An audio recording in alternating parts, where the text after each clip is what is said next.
Hey book buddies, so I see it's that time of year again where we're talking about Audible and returns.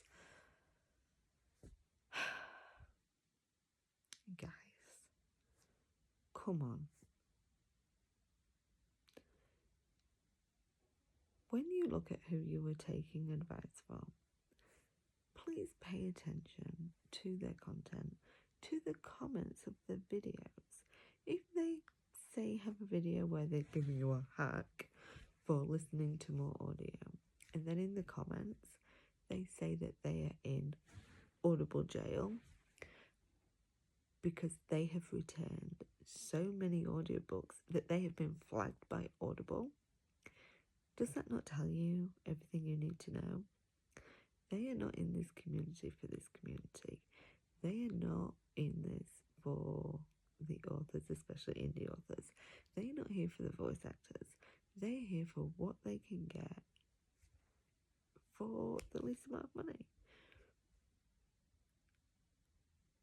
So, back in, I cannot tell you the year right now, but it was a few years ago.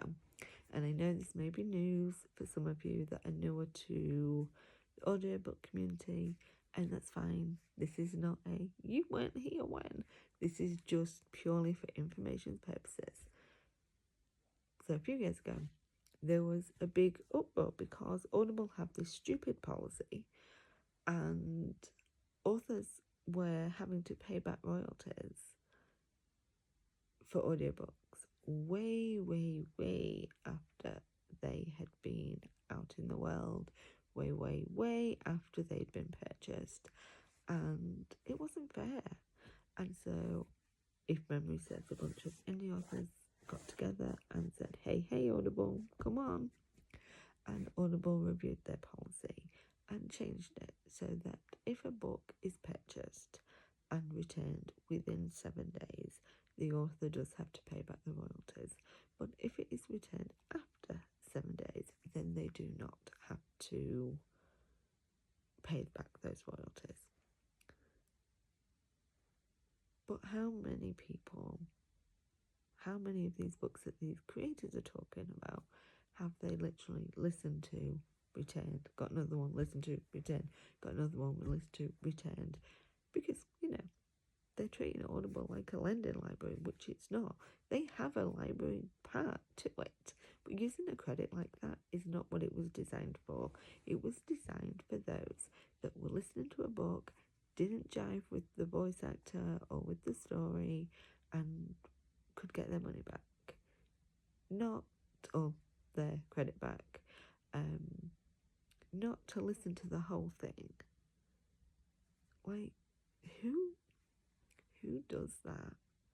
Like, that's not a hack. That's not a, hey, let me show you something. That's just abusing the system. And clearly they have abused the system because they've been flagged. I do not know how people can sit and shout about audiobooks, shout about the importance of them, how they want every author to do one. So let's look at it from a numbers perspective. So the numbers we have been quoted for audiobooks range from 0 from a royalty share all the way up to something like 12 grand.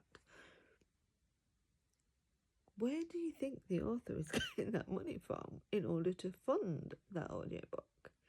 If they're having to pay back their royalties, they're never going to have the money to put another book in audio. And you know what will happen then? We're going to get fucking AI. I don't want AI. I want my audio. And now, before everyone thinks I'm like anti-return, I do think if you have started a book and you really cannot cope with the style or the narration or the voice actor or whatever, and you have, let's say, a 16-hour book and you're 30 minutes in and you're like, there is no way I'm going to manage 16 hours of this, and there wasn't a suitable sample for you to discover that beforehand, I don't think it's wrong to return it for your credit. Do I think you should try and wait until after the 7 days? Absolutely. I get sometimes that's not viable and you're not listening to the entire book. So, you know what? C'est la vie, right? But to listen to the entire book, I'm sorry, but the only word that comes to mind is dickhead. It's an abuse of the system.